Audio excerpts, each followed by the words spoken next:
In the beginning, Nibiru was a lush planet, teeming with life and vegetation. Nibiru orbits the Sun once every 3,600 years. This is called one Shar. Volcanic eruptions on Nibiru envelop the planet with a thick protective atmosphere, keeping the heat trapped on the planet during its long cold outer orbit and shielding it from the Sun's heat during its inner close orbit. Unlike the other planets, its rotation was elongated, while the other planets and the hammered bracelet we call the asteroid belt were more circular in their solar orbits. As time went on and the people of Nibiru advanced, great astronomers and scientists emerged, even savants of great wisdom. Each Shar or orbit, the conditions on Nibiru grew worse. Drought and crop loss were studied, and it was determined that the orbit was growing closer to the Sun on the inner courses. Their atmosphere was growing thinner because of declining volcanic emissions. Try to explain why there are now warm sides and cold sides to winter storms. This is historically unprecedented. Over and over, the same paid-off meteorologists try to explain away the incredibly anomalous jet stream behavior. The job of mainstream media now is to make the completely unnatural seem natural to the public. Until recently, many have accepted the lies, but thankfully, that's starting to change. Now, even some of the most recognized experts are admitting on the record that they cannot explain all the anomalies occurring around the globe in regard to the weather. For many in the eastern U.S., the whole world seems a frozen wasteland. Those in the mainstream have done their best to fortify this belief, though it couldn't be further from the truth overall. True, we are now in for polar vortex 3. Any that take the time to research global maps on temperature deviations from normal will take note of the extreme glaring cold zone that is only in parts of Canada and the eastern U.S. Again and again and again, over and over and over. These are the areas that are being most heavily geoengineered toward the cold side. Temperatures in parts of these regions of North America have this year been colder than the North Pole and even colder than Mars. Does this seem just a bit off, considering we just had the warmest January on record in Alaska? For the entire planet, January 2014 was the fourth warmest on record. This was the case in spite of the fact that everywhere we try to examine temperature readings, the quote official temperatures are now routinely being underreported by as much as 5 degrees. Let me say that again. In regions where we have tried to verify the quote official temperatures for the day, we have seen the official temperatures underreported by as much as 5 degrees. What does this mean? It means that our planet is much warmer than we are being told, and official agencies are quite literally lying about this fact. The climate engineers have kept the parade of engineered snowstorms and manipulated jet stream cooldowns trained over the same locations over and over in order to create maximum media hype and maximum confusion in the population. Should it really be colder in parts of the lower 48 than the North Pole? Should the temperatures in many locations fluctuate some 50 degrees or more in a 24-hour period for the daily highs? Just to state for the record and to jog people's memories, 2012 was by far the warmest year ever recorded in the lower 48. How did 2013 end up with so many cold records in some parts of the U.S.? These cold records are in spite of the fact that November 2013 was the warmest November ever recorded on planet Earth. If you don't believe me, verify everything I'm saying. It's all on the record. Also for the record, Earth just had its 37th consecutive year of above average global temperatures. Yet another record to take note of. We just passed the 346th consecutive month of above average temperatures on planet Earth. Let's keep going on this. The Sochi Olympics were the warmest ever recorded. But what about down under? Is it cool down there? Well, no. 2013 was the warmest year ever recorded in Australia, by far. It was so hot that the meteorological maps had to change their color codings to reflect the never-before-seen temperatures. Could all these facts be true? How can this be, given the fact that the Weather Channel Theater paints a constant picture of a frozen planet? Consider this. That's what they're paid to do. That's the picture the climate engineers want the American population to buy into. The weather makers hammer the same highly populated regions of the U.S. again and again and again. They engineer snowstorm after snowstorm with artificially chemically nucleated snow, which, thankfully, many people have now taken note of. Headlines of cold, that's what the climate engineers want. That's what they're so focused on. The most populated regions of the U.S. that get hit over and over. That's the story the totally controlled mainstream media puts out. Does the media cover the rest of the planet that is constantly at far above normal temperatures? No, almost never. Does the media mention the fact that as of February 15, 2014, the Arctic ice cap is again at all-time record lows? Absolutely no coverage of this. What about the massive methane hydrate releases now occurring in the Arctic, which have all the potential to end life on Earth many times over? Not a word about this dire situation. And what about the brand new cloud types that were only first identified in 2009? Didn't anyone look up before that time? I'm speaking of undulatus asperatus, a type of cloud not noted before 2009. Again, how can this be? On the 25th of February, undulatus asperatus clouds were noted in Georgia. Amazingly, new types of clouds have been identified in recent years, many new types. Doesn't anyone question this? How are we to believe that these, quote, new clouds were always there and no one noticed them before? Clearly, there are many atmospheric anomalies that are now the results of the unbelievably engineered climate. How has the corporate media altered reality on other aspects of weather reporting? Here in the western U.S., the mainstream media cheerleaders now jump up and down if the high Sierras get 8 to 10 inches of snow, as if that's a really big storm. In years past, such a small amount of snow could be considered a dusting. In previous decades, the Sierras would commonly get storms that measured snow in feet, not inches. Californians are fed lie after lie after lie from the media about the drought being a part of a, quote, natural cycle. I would ask, what's natural about a global climate modification program that completely alters the Earth's natural systems? What is natural about the drought-creating effect of these programs? What is natural about having our skies sprayed full of highly toxic metal particulates day in and day out? Does the EPA report any of this contamination? Of course not. What's natural about having our jet stream manipulated with the dozens of HAARP radio frequency transmitters around the globe? Our planet's life support systems are completely unraveling, and climate engineering is rapidly worsening this process. All are needed in the fight to raise awareness. We need everyone to do their part. If we can awaken a critical mass of the public to the all-out assault they are being exposed to, the geoengineering dominoes will begin to fall. This is Dane Wigington with geoengineeringwatch.org.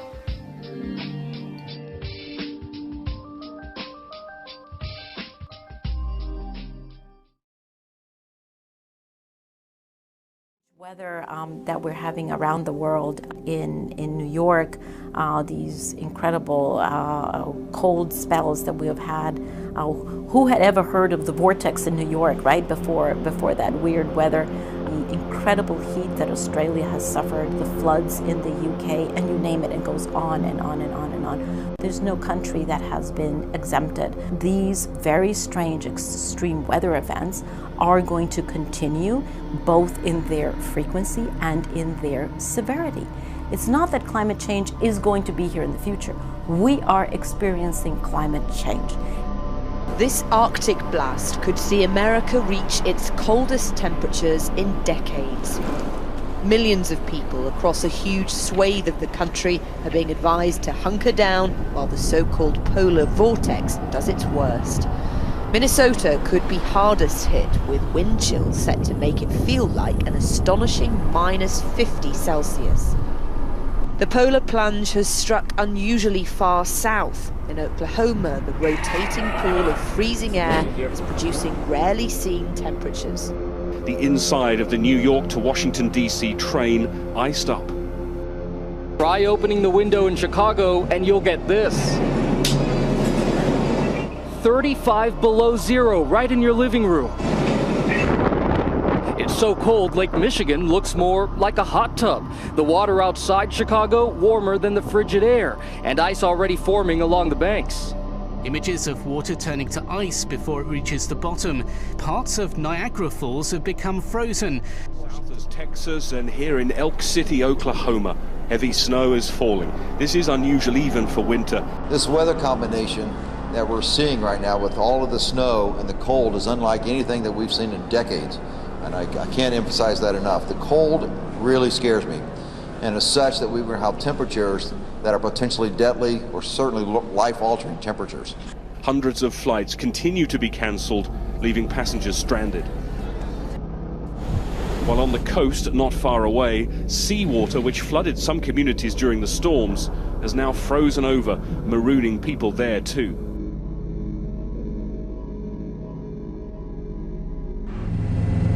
Severe, pervasive and irreversible.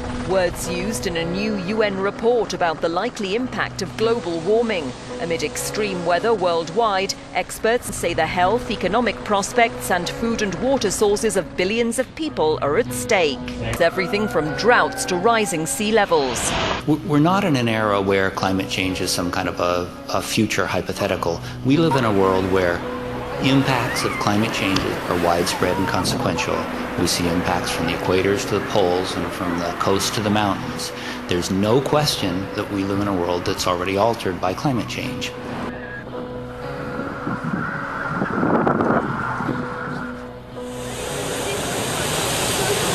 Powerful waves have continued to pound Europe's Atlantic coastline. 2 people are now feared dead in the French holiday resort of Biarritz after they were swept out to sea. The town's famous promenade was battered during the night, leaving many businesses to pick up the pieces on Tuesday morning. The surge wasn't isolated to France. A large stretch of Europe's Atlantic coastline was hit by high tides, including Portugal and the Spanish region of Galicia. At least 1 person is now known to have died in Spain, with 2 others still unaccounted for.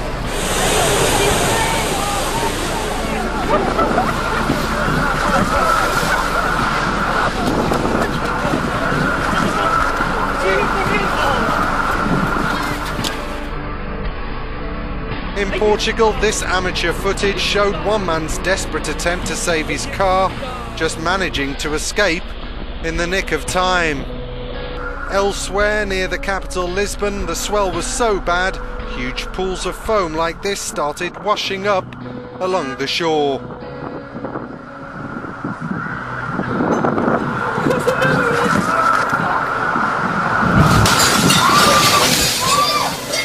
Time to go.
An earthquake of around 7 magnitude has struck China's far western region of Xinjiang. The earthquake that shook central New Zealand, including the capital, Wellington. The minute-long 6.3 magnitude rolling.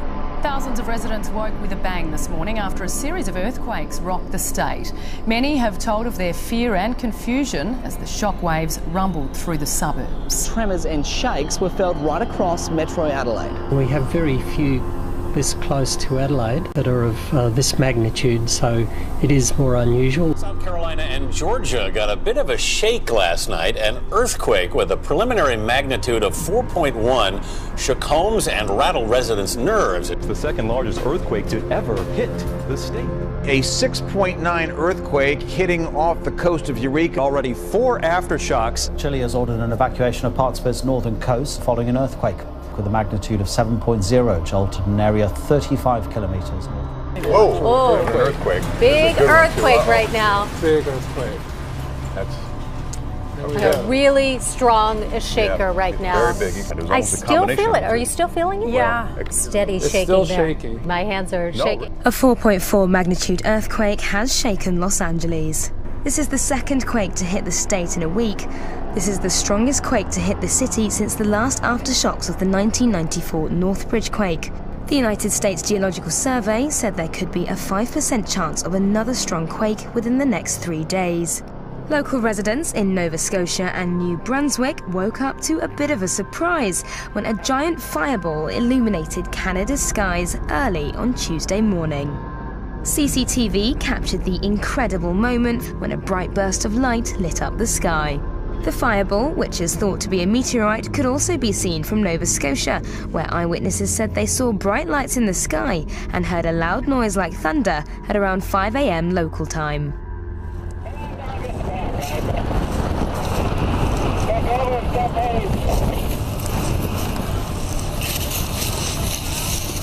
Alpha 6412, where do you want it?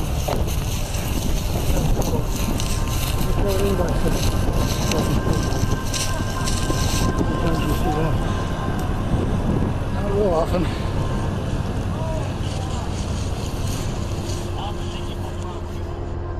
There's like a mudslide and everything's gone. The houses are gone. Are there any injuries? Yes, there's people yelling for help. A desperate call to the emergency services as a deadly tide of mud and rock crushed everything in its path. Houses were swept off their foundations, trees keeled over, and people were sucked into the sea of mud like quicksand. 24 people are confirmed dead and 170 others are still missing. It's believed a small earthquake may have triggered the tragedy. It's like a war zone up there. People finding children, people finding babies.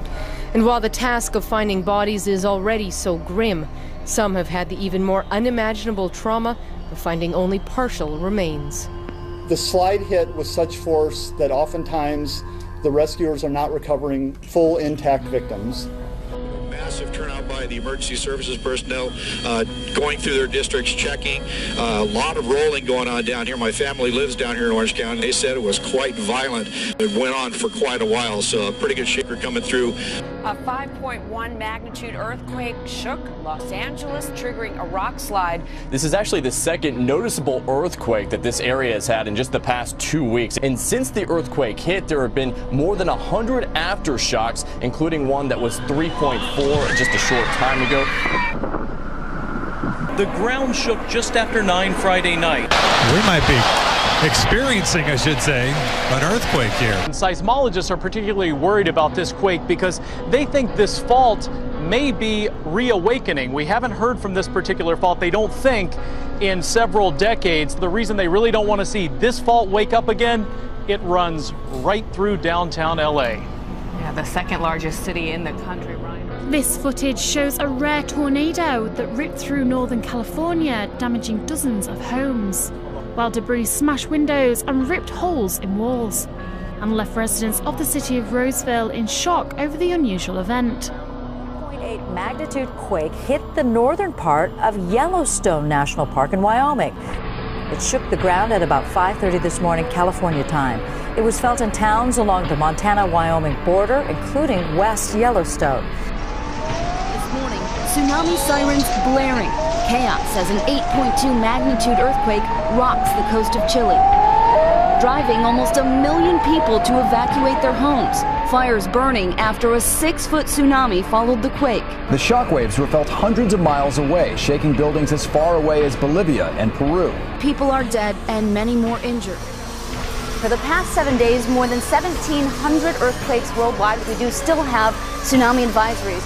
The earthquake even triggered microscopic seismic measurements in New York's Central Park. There have already been more than 24 aftershocks. In just the past 2 weeks, hundreds of earthquakes have been shaking Chile's far northern coast. Just about 24 hours ago, there has been another strong earthquake off northern Chile, and the emergency office there has ordered preventive evacuation of the coastline in the north of the country. There's a quake magnitude 7.4 offshore. Latest official report on climate change that says it is underway, and we are already already suffering the effects. Here in Australia, air and ocean temperatures are increasing, with waters off our east coast amongst the fastest warming in the world, and deadly algal blooms, and rainfall is expected to decline across southern New South Wales and Victoria. We should have 5 seasons in Australia, adding a second spring, basically shortening autumn and winter by 2 months. The dangers of climate change are set to get much worse. Australia can expect more intense rain and drought,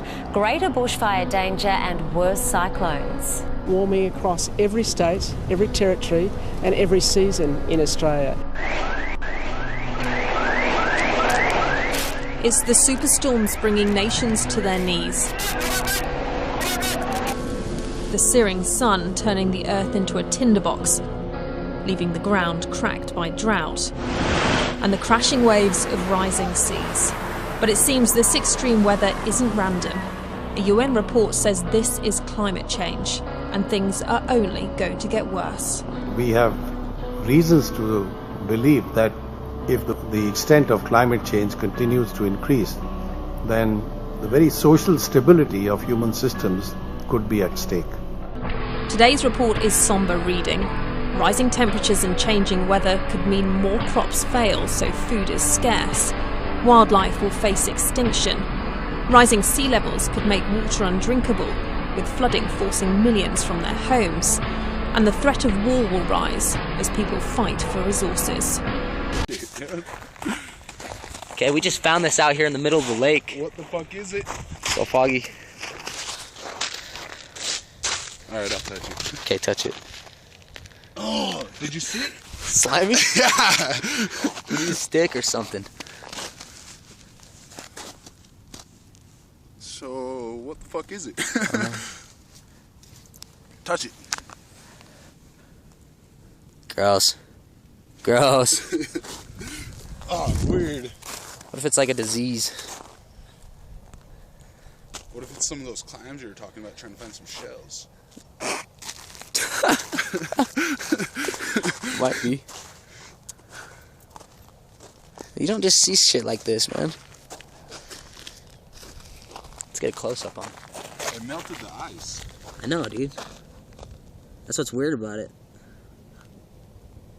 Maybe it was aliens, dude. It is alien eggs.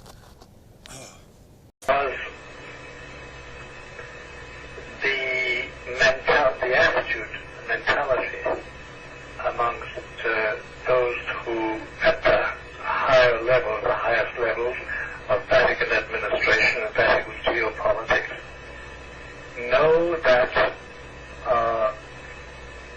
now knowledge of what's going on in space and what's approaching us could be of great import in the next 5 years, 10 years. Carefully and well-chosen words, Father. Thank you. West of the Rockies, you're on the air with Father Malachi Martin. There's another planet in the solar system that they call NIbiru that was captured and moves like a comet in a 3,600-year orbit. Our own astronomers know it's out there. They call it Planet X. It has gravitational effects on the outer planets. They can't find it because it's so far out. Ancient Sumerians and what they had to say about it are correct. And what they say is that there's another planet in our solar system that was captured by our solar system as the solar system was forming. Sumerian records indicate that they began their counting not from the sun, but from a planet on the outside of the solar system. But most surprising was the inclusion of one more large planet as the 12th member of our solar system. The launch of Pioneer 10 in 1972 ushers in the era of deep space exploration. The craft journeys beyond the outer known planets, sending back data that is used to seek a possible 10th planet. 14 August 1978, which was just about 6 weeks after we discovered the fact that Pluto has a satellite. Once you have a satellite for a planet, you can determine how heavy it is. It turns out Pluto is very much smaller and lighter weight than we had thought, which meant that Pluto has no influence, no appreciable influence on the motions of the planets Uranus and Neptune. At that point, we voiced a hypothesis that this means that there is at least one yet to be discovered planet in the outer reaches of the solar system. Over the past 2 decades, physicists have joined astronomers in the search for the mysterious Planet X. One of the things we did in 1978, having made this prediction that there was an additional planet, 10th or 12th, depending on your point of view, we sort of put our money where our mouth was, as it were, and we went out and we started looking for this thing. We've been able to refine the search area somewhat, get it rather narrowed down. We do our predictions based on the observed anomalies in Uranus and Neptune. We actually are currently looking down in the region of Centaurus, which is just south of the constellation Libra. But if it is in the kind of orbit that we describe here, it would have to be a planet that would have a mass something like 3 to 5 times the mass of the Earth. This would put it intermediate between the gaseous planets like Uranus and Neptune and the terrestrial planets that we have in the inner part of the solar system. So if this planet turns out to be in a 3,600-year orbit, then its mass will be correspondingly larger. This one here is a map of the solar system as we know it. The inner planets, this is the orbit of planet Pluto. And this here is the orbit that I have proposed for the 10th planet. And here's where we think it is right about now in its orbit. If Planet X exists, we are not alone.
Are elected and you learned that the government knew aliens had visited Earth and the public didn't know, would you want the public, would you sure the public found out?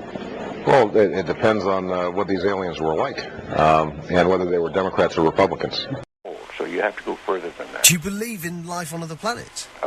Oh yes, there's not much question at all, but there's life throughout the universe. We're not alone in the universe at all. You're convinced that we're not alone in the universe? Oh, I know for sure we're not alone in the universe. Now, have we been able to identify for sure where the other planets are? No, we have not. Certainly not in our solar system. But they've identified quite a number of planets now that very likely could be life-bearing planets.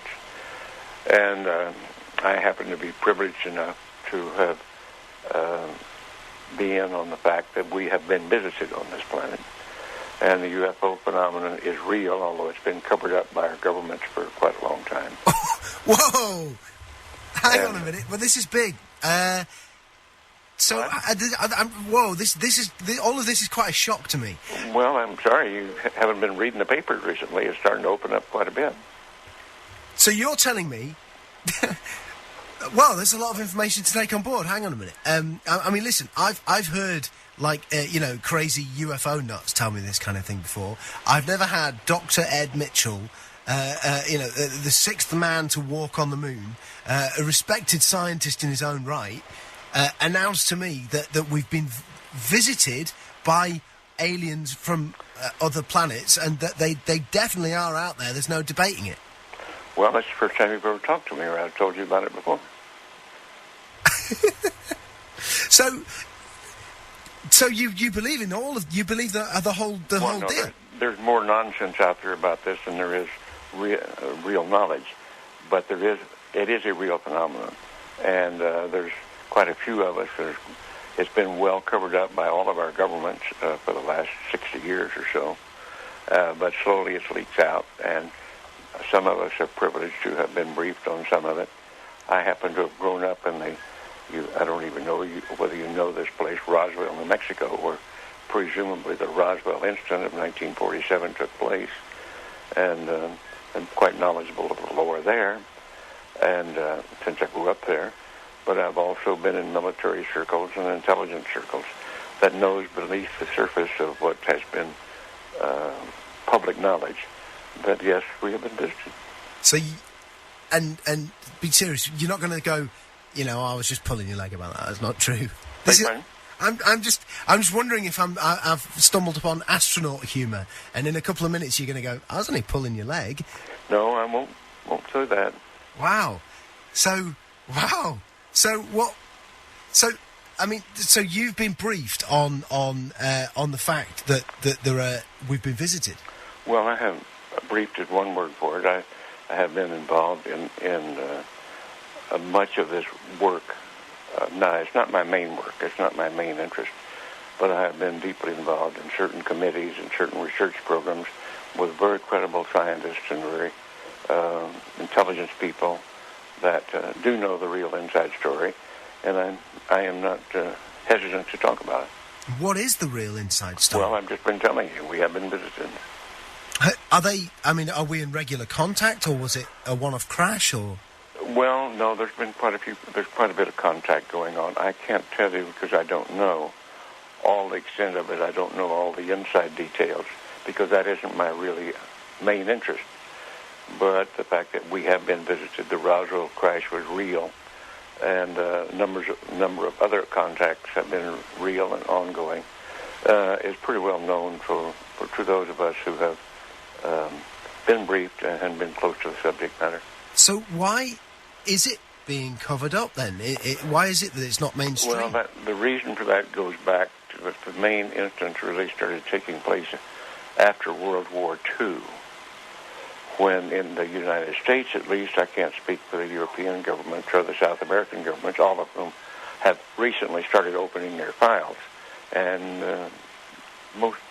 it's been open. This is starting to open up, and just read the internet or look at some of the press, the international press. You'll start to get the stories that are coming out now. But I've had people on the show telling me that that the governments are mounting up towards disclosure, towards saying that this is the case.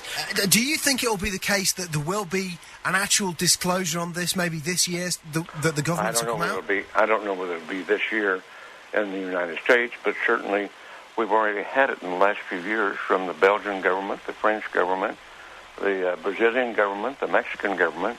They've opened their files and admitted that they had the files.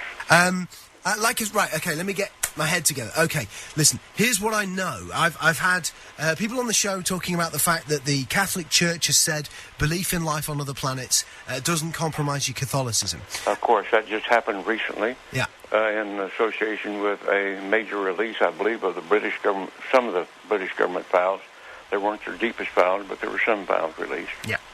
What's happening is at the moment, over the next 4 years, all of the UFO files here in the UK are being released. Do you think it's the case that we are ramping up towards maybe the UK admitting it? Well, I can't say how fast this is going to happen, but certainly the public awareness of it is increasing. The public acceptance is increasing. The amount of misinformation and covert and attempts to cover up seem to be decreasing. I think we're headed toward real disclosure, and there's some very serious organizations moving in that direction. You've had a long time to think about this. What do you think the impact will be on the world when it is finally mainstream news that there are alien beings that live outside this planet? Well, I think at this point it's probably ho-hum, so what's new? I think that certainly in the United States, there's well over 70% of the people now accept this as fact, although they do not know all the correct story. They do know that there has been, or accept the fact that there has been visitation and that there's UFOs in the skies all the time that are very likely alien craft. Now, not all of them are. I suspect some of them are homegrown. I suspect that in the last 60 years or so, that there has been some back engineering and the creation of this type of equipment, but it's not nearly as sophisticated yet as what the apparent visitors have. So, as part of this, as part of you knowing about this, and also going public with it, are you worried for your own safety with this kind of stuff, or are you convinced that the No, I think those days are gone.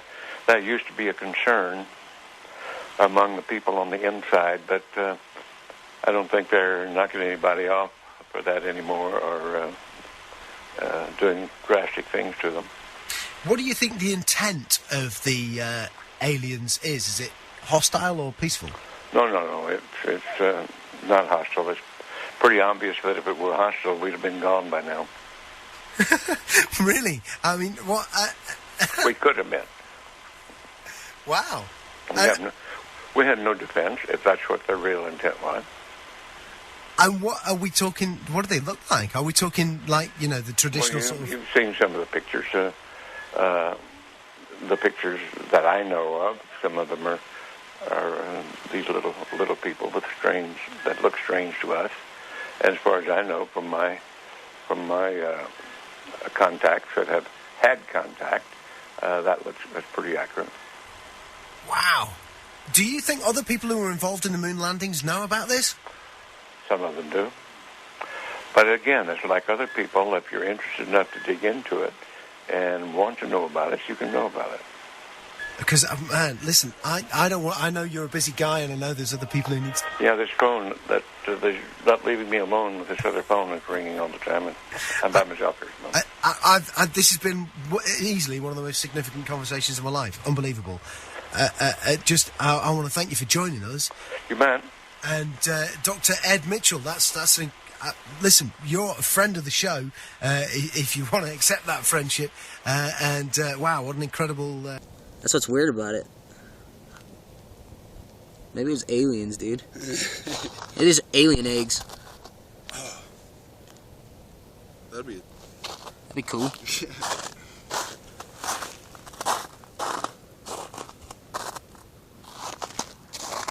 What do you think, Jordan? I don't know. I don't know what to think. I want to touch it again.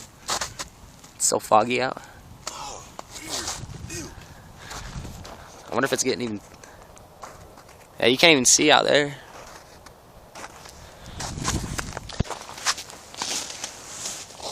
What do you think they were drinking?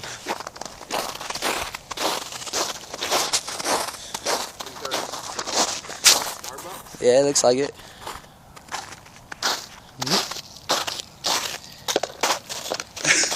Yeah. Huh. That's fucking weird. Look at that thing, dude. I know. I wonder if we can find another one. Bottom line is the stargates are opening. Even the clouds, the National Oceanographic Administration saying something's happening.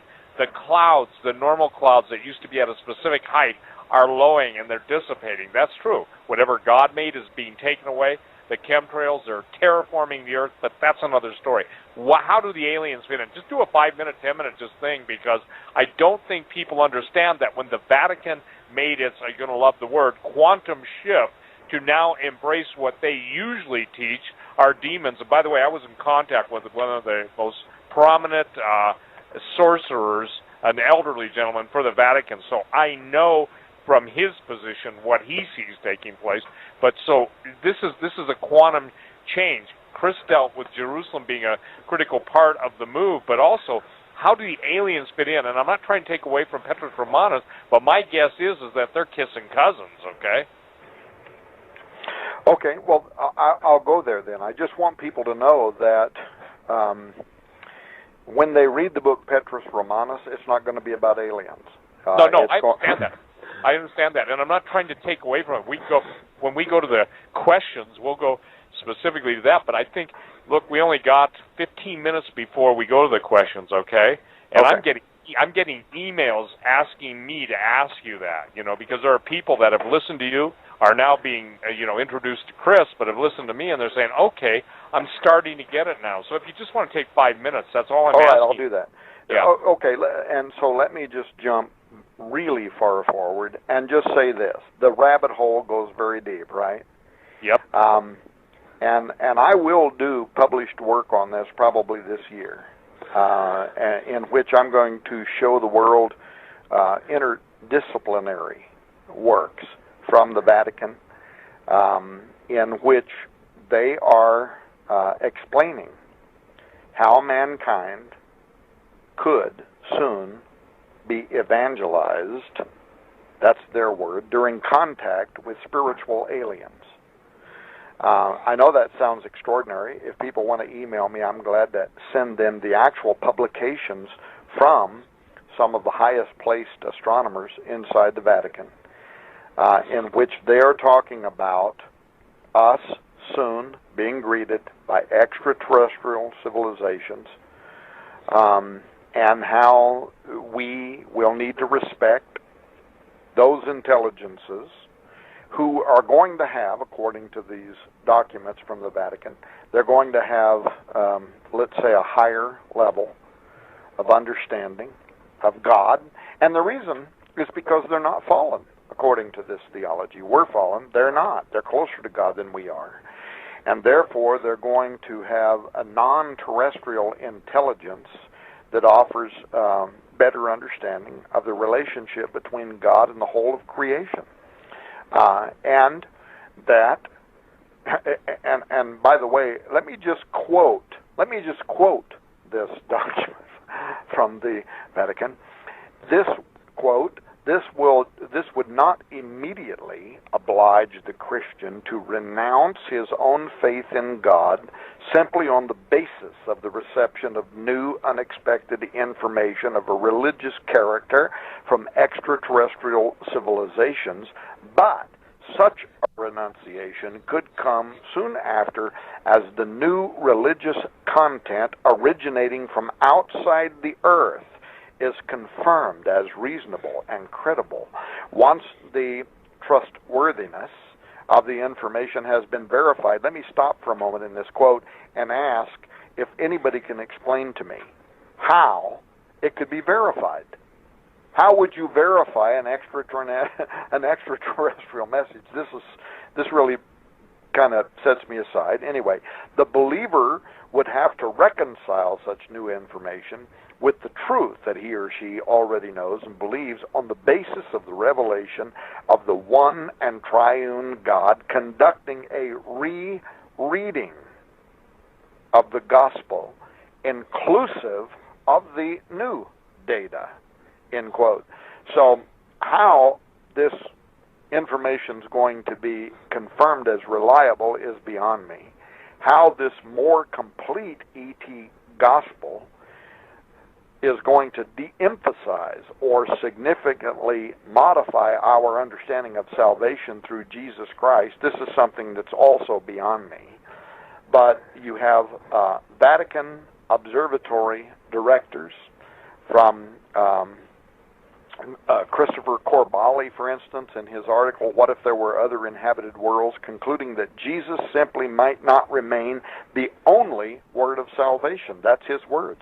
Quote, I would try to explore the alien by letting it be what it is without rushing for a classification category, not even presuming two genders, Corbally said. And then he drops this bombshell, quote, while Christ is the first and last word, the Alpha and Omega spoken to humanity, he is not necessarily the only word spoken to the universe. For the word spoken to us does not seem to exclude an equivalent word spoken to aliens. They too could have had their Logos event, whatever that event might have been. It does not have to be a repeated death and resurrection. If we allow God more imagination than some religious thinkers, i.e., by the way, let me insert here, Steve Quayle, Tom Horn, Chris Putnam, et al., some religious thinkers seem to have, for God as omnipotent is not restricted to one form of language, the human, end quote. So what we have are very high-ranking spokespersons for the Vatican who, in recent years, including 2011, and we'll see what they say in 2012, are offering language acknowledging, first of all, the likelihood of extraterrestrial intelligence, and secondly, a dramatic role that ET's introduction to human civilization is going to play in regard to altering established creeds about anthropology, philosophy, religion, redemption, but specifically a rereading of the gospel of Jesus Christ. And by the way, this could be consequential to the very near future. So is that kind of what you wanted me to say, Steve? Absolutely. And Chris, I think this is critical too, because, you know, from your perspective of writing, you know, co-authoring and doing all your investigation, I'd like you to address that too, if you wouldn't mind, in 5 minutes. You know, it won't hurt us to take an extra 5 minutes. And again, you guys, I'm not trying to assign, but we've just been on almost for 3 hours, and where'd the time go, you know? That's what they all say about Omega Man Radio.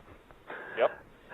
So, Steve, were you asking me about my opinion on the alien question? I'm asking you about the change in the theology of basically the Catholic hierarchy and in relationship to the alien. Basically, what they're undermining, if the basic Bible is there's no name given under heaven at which a man can be saved.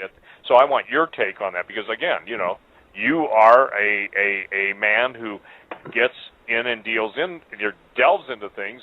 And so, you know, please address that issue. Well, I'll tell you, what Tom just said is very disturbing. I mean, anybody that's talking about changing the gospel, I mean, that, you know, the Apostle Paul said in Galatians, if I or an angel from heaven preach another gospel to you, let them be accursed.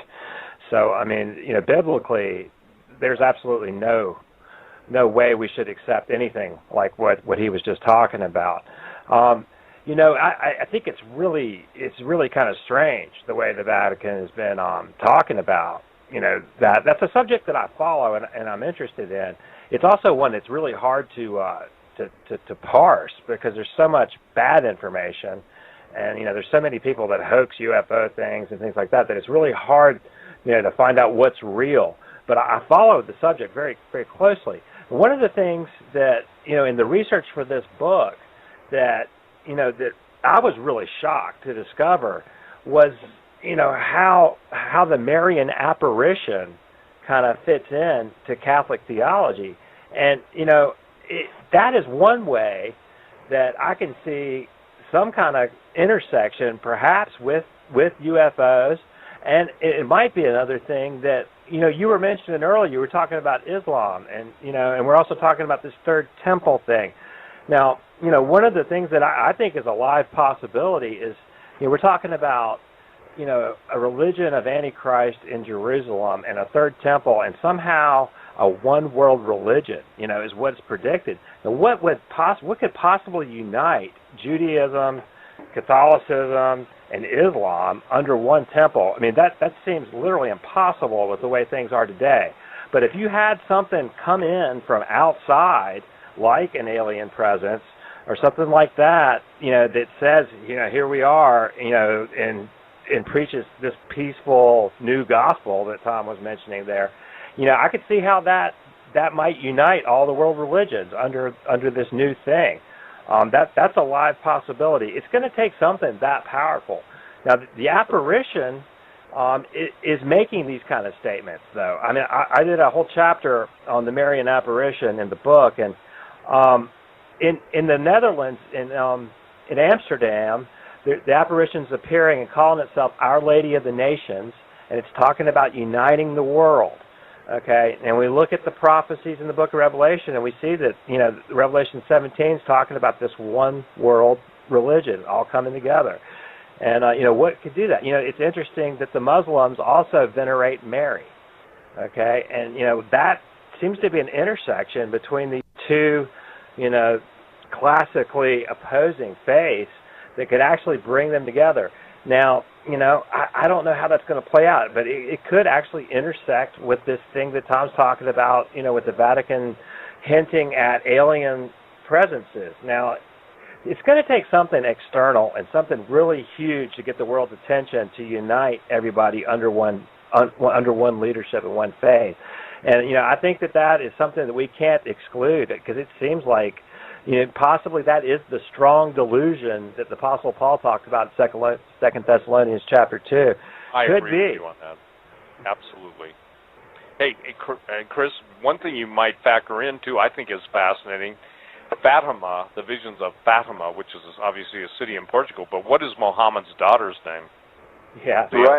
Right. So I made this statement, you guys, and of course, obviously my fans didn't appreciate it 15 years ago, but I said I can literally see how that's going to merge together, because look, you've got the whole concept, you've got the Islamic, and boy, I wish some of these generals in our Pentagon would get their acts together, because they don't understand the theology, the ideology of Ahmadinejad, when he believes that if it's his exact words were, if 50 million Iranians have to be martyred to bring on the Imam Mahdi, then so be it. Well, now you've got everybody working together, so I think it's fascinating, okay? Just that I don't believe there are any coincidences. And remember, you quoted Galatians a minute ago, and what's neat, Chris, about that, that's the only time I see Paul saying something twice. He says, let him be accursed. Again I say unto you. Remember that? Yeah, he does. That double, if you will, in the mouth, 2 or 3 witnesses, let every word be established. But that doesn't happen that much in either the Old or New Testament. And when it does, I mean, it's like God saying, listen, I have esteemed my word above my name, and he's putting his hallmark on it. So I just want to throw that in, because obviously, look, there are seducing spirits. There are people that literally believe, they sit down in a seance, call up the spirit of Uncle George. It's not Uncle George. The Bible teaches give a man once die and once a judgment, but it's a familiar spirit, a spirit that is familiar with them. So now, Tom, and I think that, boy, I wish we could do another show on Stargate, you guys, because here's the thing. You, Tom, made that statement, and the gates of hell will not prevail. Until you said that to me, it wasn't time for me to embrace that, and that was at that exact moment so many years ago, and now all we see is so many attempts to open the gates. By the way, there are 72 gates. There are 72 stargates. There are 72 goetic demon gates. There are 72 ionospheric heaters like HARP. We're seeing all the 72, and for the record, there are 72 fusion centers in the United States, okay? The combination of all the intelligence gathering and law enforcement, 72. That number is throughout. So I think, Chris, the point that you're bringing up is absolutely critical for the people listening tonight. And look, every time I do a talk radio program, and bless you both for coming on, and we'll take the questions or whatever in a few minutes, but I know this. I know, what can I say to the people? And this is how I get to the bottom line, you guys. It may sound not the right way to say it, but if I could say to the people of God, and I knew that today was my last night, what would I tell them? That's what I try and bring into a conversation like this. And Tom, that's why I took you to the bottom line, okay? Sometimes as researchers, I mean, Gentlemen, excuse me 1 second, please. Folks, we're going into the 4th hour to hear it. Well, I think it's critical that if this is the last thing, we have to bring people to the lateness of the hour. I think we've lived in the indefinite prophetic long, and now we're in the it's happening now. So Tom, it's not, listen, if the guy croaks, forgive me, Ratzinger gets knocked off, murdered, assassinated, I mean, this thing can come so quick, and I think that we don't set time, but we can look at the events, and the fact that you guys wrote the book at this time, and all the headlines are basically, you were ahead of the headlines, that has to tell me that the time clock is punched, and we're on accelerated events being fulfilled right before our eyes. Hey, Bruce, let's take a break now, and then that'll be our last break before the end of the show. Okay, Jill.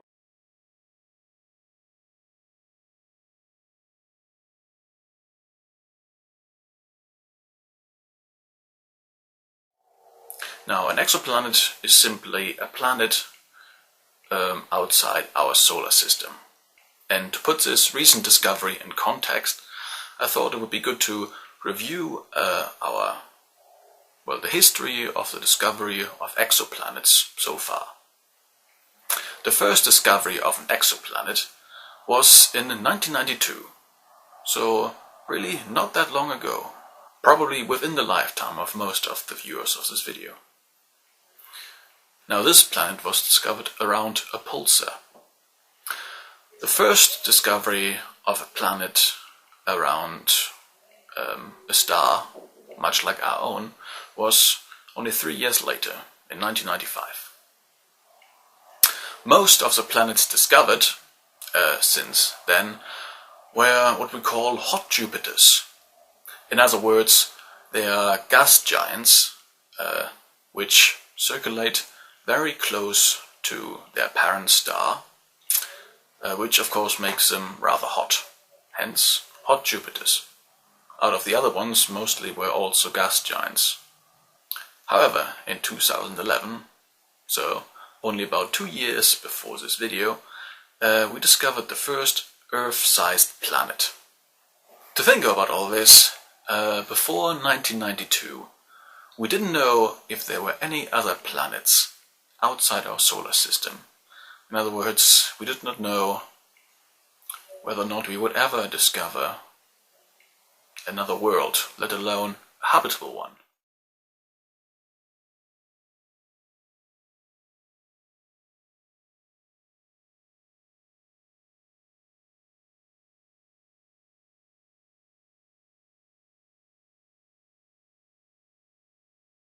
If there is one thing that defines our current political era, it is the unprecedented crackdown on government whistleblowers. If the Bush administration's invocation of the little-used state secrets privilege to silence those exposing corruption is taken as the beginning point of this era, we have seen a steady progression throughout the past decade, culminating in Obama's unprecedented war on whistleblowers.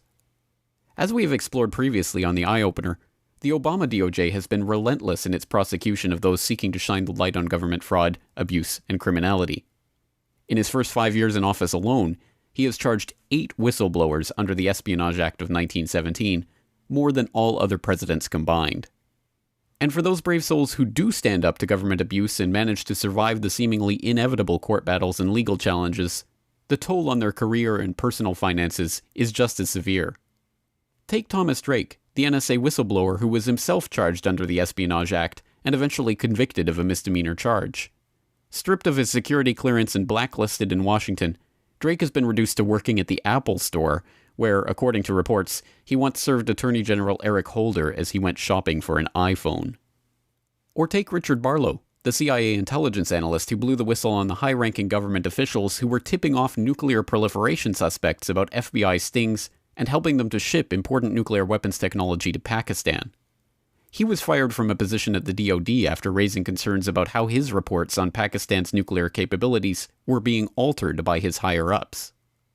Despite being called one of the most brilliant analysts I've ever seen by the State Department Inspector General, and being vindicated in a 1997 IG ruling that restored his security clearance, his career was scuttled and his family torn apart by a systematic campaign to smear his name and disrupt his marriage. The campaign worked.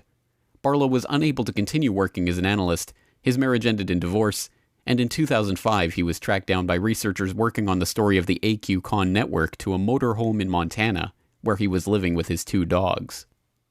Sadly, these stories are not the exception in the annals of modern-day whistleblowers. They are the almost universal rule. In fact, as Sibel Edmonds has demonstrated from her own personal experience, whistleblower organizations are actively sought out and bought off by the influential corporate foundations almost as soon as they appear. In a 2011 interview on Global Research TV, she explained her own experience forming the National Security Whistleblowers Coalition to bring together whistleblowers in their own independent organization. And when we did that, initially, it was very interesting. We were approached by people connected to various foundations, the Soros foundations, the Hewlett-Packard foundations. They came and they said, well, what you're doing is great. This will bring lots of publicity, all these whistleblowers banding together, but you need to do it more professionally, like Pogo does. And these are the same people who've been funding Pogo and Gap. You need to have a PR person in-house. Sibel, you are not a PR person. You have no idea what PR is. And I didn't really, at the time I didn't. Oh, you need to have analysts. You need to have board of directors, board of advisors. I said, well, we are each other's advisors. We have gone through the experience. And interestingly, none of these organizations have any whistleblowers in their board of directors, board of advisors. They are whistleblowers organizations without any really whistleblowers within their organizations. And then you need to do fundraising so you can have office, because if you have raised your voice this much without having these elements, imagine how much more you can do, how much more power you can have with the Congress. It all sounded good, but very quickly I realized that these money that these carrots that they were dangling before our nose, these foundations, came with a bunch of strings and attachments.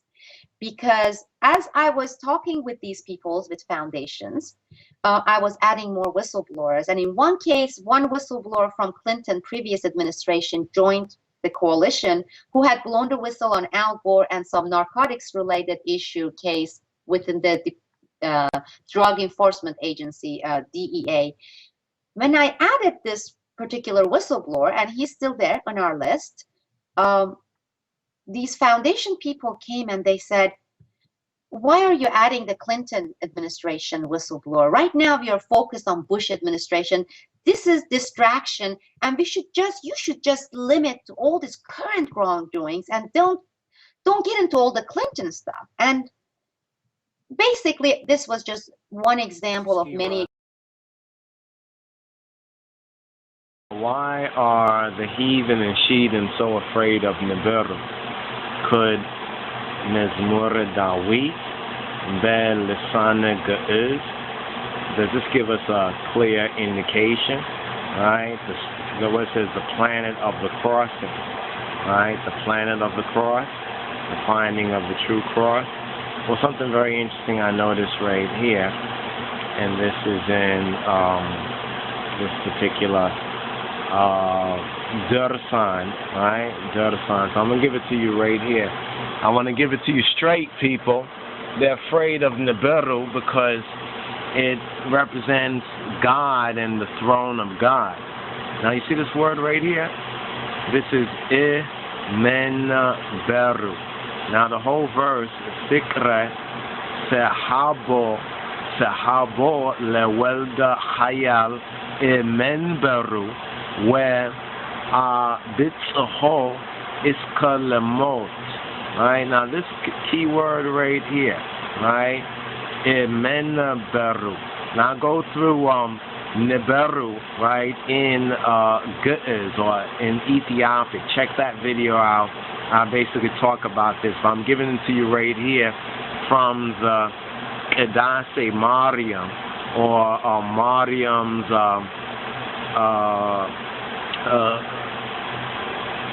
Kadush, as they say in the modern Hebrew, or Kedase. Here, this says this right here. Let me actually bring this up. Let me just put this right here and bring this up right here. Now, here this is the Amharic, so this will give us a Targum. And here we're at Meto Haya Sebat, or verse 127. It says Hayal weldina fikar kazufanu sabo iskamotim adareso. Basically, and he reached until death, being pulled down from his throne, right? Because of because of love, right? Hayal Weldon, the powerful son, or the god. Hayal breaks down to El, or Chel, in the ancient Afro-Semitic, or the root of the Hebrew. And you thought Hebrew was, it is the language of angels, right? But the Ge'ez is the language of God. So Hayal Weldina Fikar Kazufanu. That's the key word there. Zufanu. So Zufanu, right? Let's see if we can bring this up side by side right here. Right? Is this particular, so when this is worn down, would correspond to the ka, but basically in or from, right? From NIbiru, right? From NIbiru. Fikar, because of love, God came down from his throne. And now in judgment, he is bringing his throne near. So, does the Mezmur Dawit Belisane Ge'ez give us a clear indication?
What the fuck is that? I don't know, but that's creepy. But maybe it's a nuclear bomb, dude.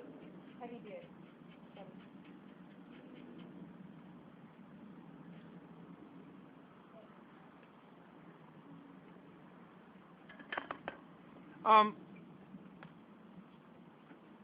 What the fuck? That's so creepy. The Vatican has a very, very great deal of power. We've talked about it. They have, whether they admit it or not, a great deal of political power all around the world.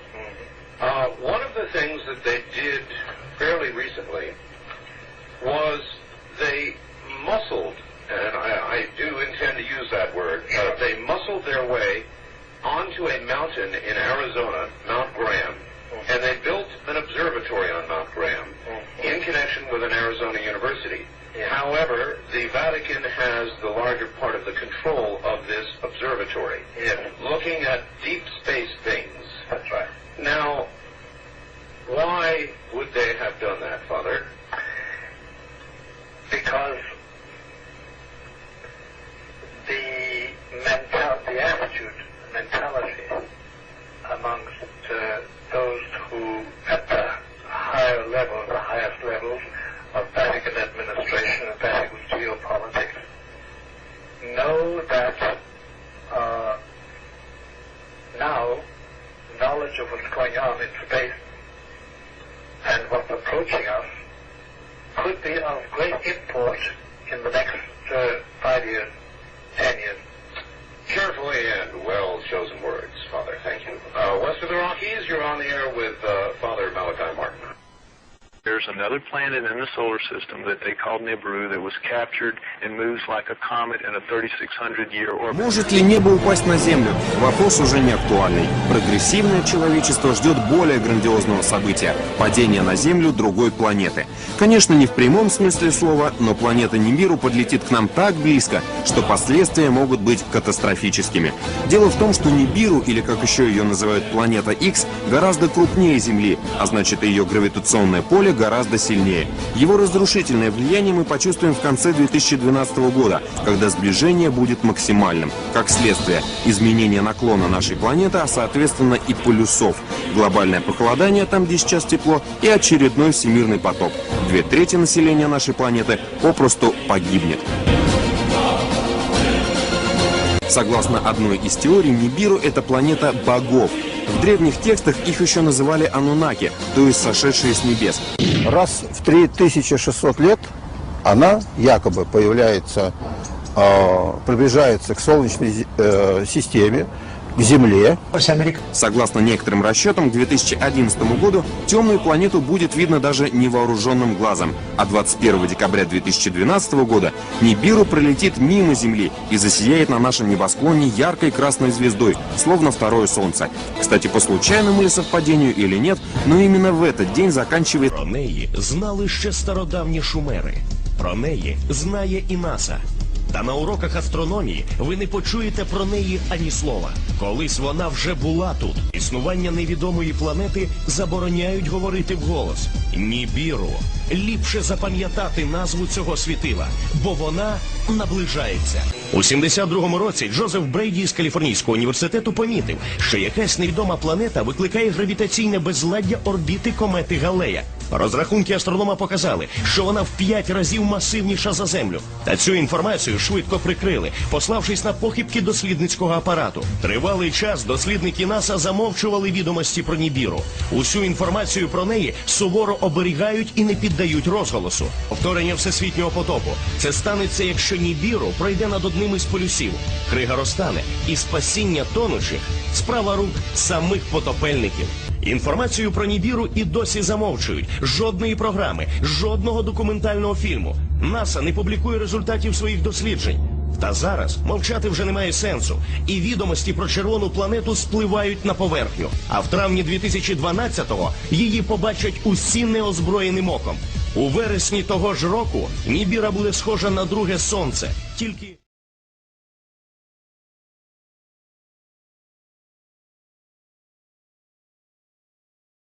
пройдет по орбите в опасной близости от нашей планеты.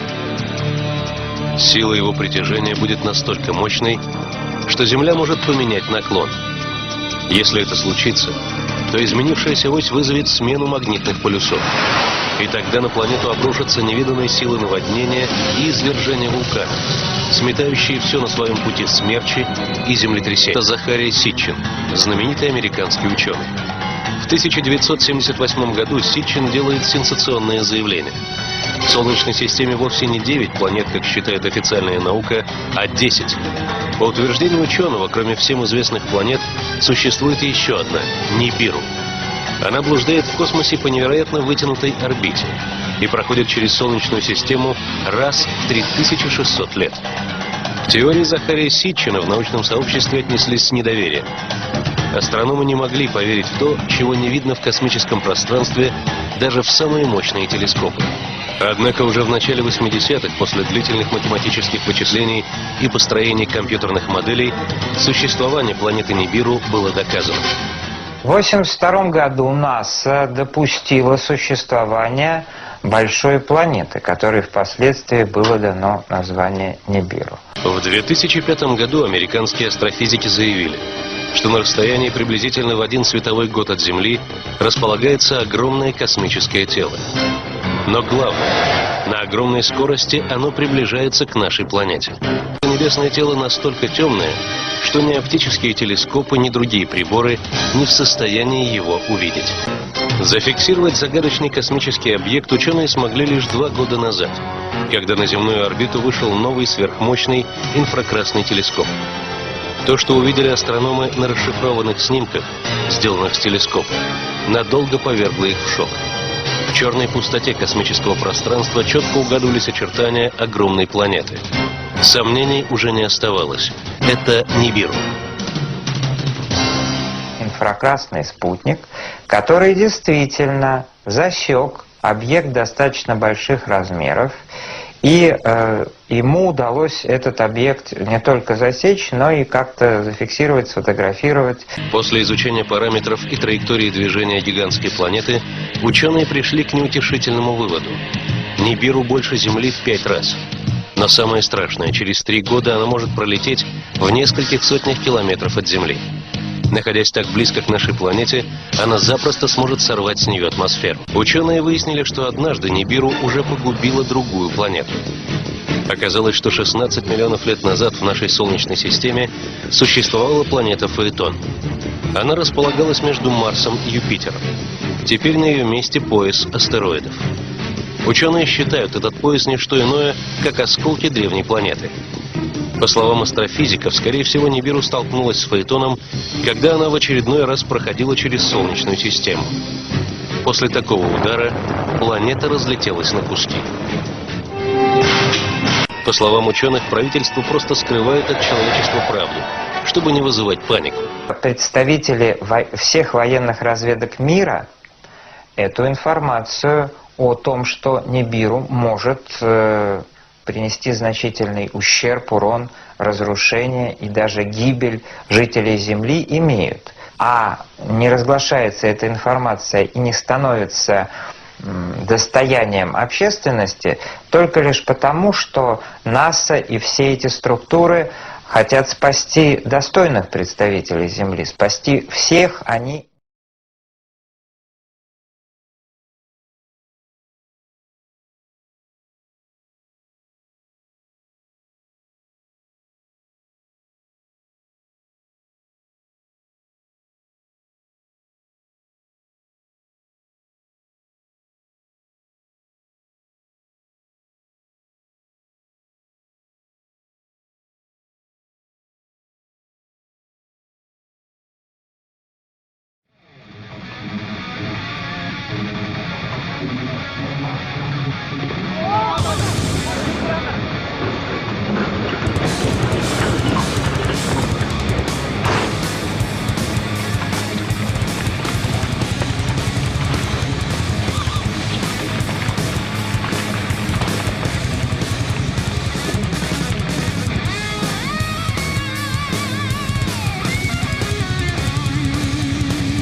Tiger Lime Heart Tree.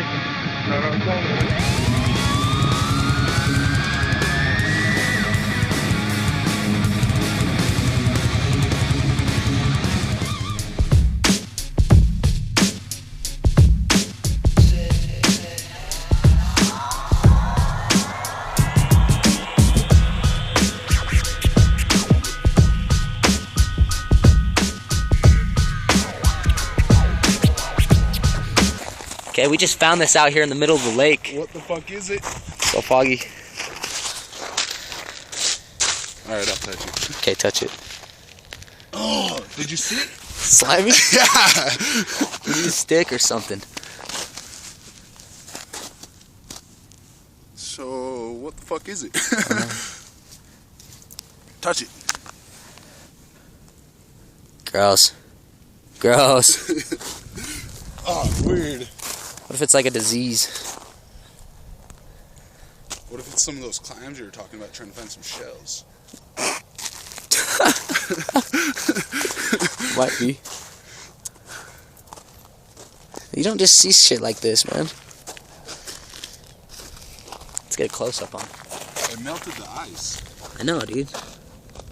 That's what's weird about it. Maybe it was aliens, dude. It is alien eggs. Now, an alien invasion, could it really happen? The US military is making plans just in case. What are the official plans for contact with extraterrestrials?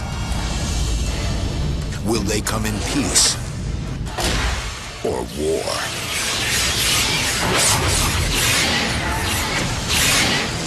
And what can humanity do in the face of alien invasion? Yes, it is best to be prepared for anything, and Professor Paul Springer from the US Air Command and Staff College would advise the military in the event of an invasion. He had to get special government clearance to talk to us, and I spoke to him earlier. Paul, it's an incredibly difficult thing, isn't it, to plan to fight back against an enemy we would know absolutely nothing about? Well, that's absolutely true, but at the same time, we make all kinds of contingency and war plans against enemies that we never expected to face in combat. And so the idea that maybe the enemy will have something technological or doctrinal that we've never foreseen is something that we try to plan for any way that we can. Well, obviously, if we did get invaded, these aliens would be much more technologically advanced than we are because we didn't even know they were there. How would you go about fighting an enemy that was just so infinitely superior in technology?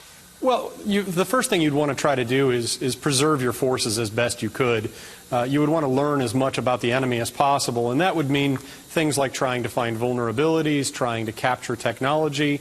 But survival is your first priority, because if you send all of your forces into the field and have them destroyed by that superior enemy force, then when you do find a vulnerability, you won't have any opportunity to exploit it.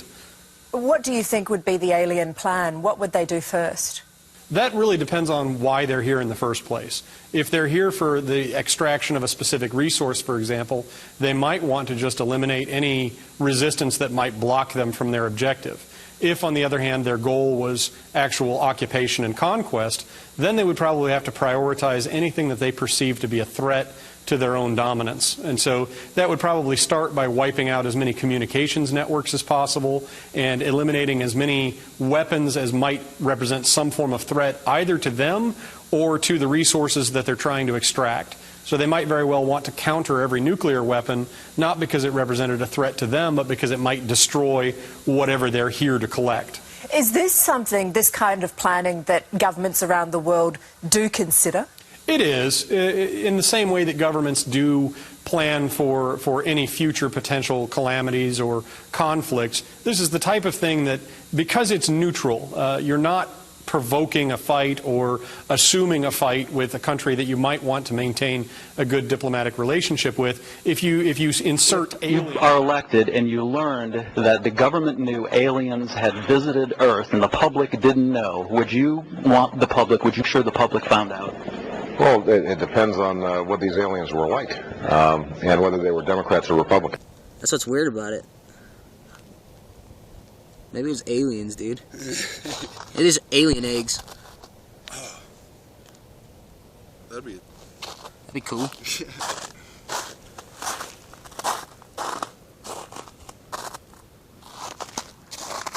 What do you think, Jordan? I don't know. I don't know what to think. I want to touch it again. It's so foggy out. Oh, weird. Ew. I wonder if it's getting even... Yeah, you can't even see out there.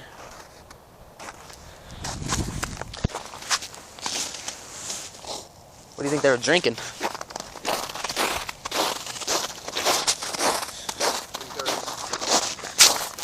Yeah, it looks like it.